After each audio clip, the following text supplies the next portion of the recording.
প্রবাস জীবনের ইচ্ছা হলো এমন নীরবতা, শুনশান নীরবতা, কোথাও লোকজন নেই, একা একা চলতে হয় পথে। সবাই থাকা অবস্থায়ও কেউ নেই। দেশের মানুষকে মায়া ছেড়ে আসতে হয় এই প্রবাস জীবনে।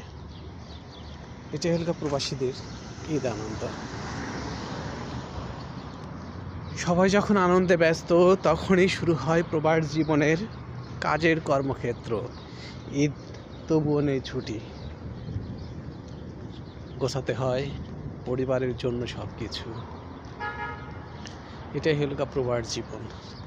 প্রবাসটা সুন্দর টাকার উপরে, মনের ভিতরে কখনো সৌন্দর্য থাকে না।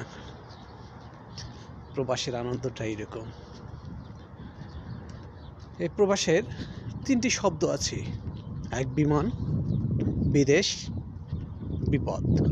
3টা নিয়ে প্রবাসীদের জীবন চলতে হয়। 3টা শব্দই কিন্তু ব দিয়ে শুরু। এই 3টা জিনিসই মাথায় রেখে প্রবাসীদেরকে চলতে হয়। আপনারা অবশ্যই জানবেন যে প্রবাসীরা কেমন থাকে। যারা প্রবাস থেকে ঘুরে গেছেন তারা জীবনটা চেনেন, বোঝেন, সেইভাবে চলেন। ওকে, আল্লাহ হাফেজ।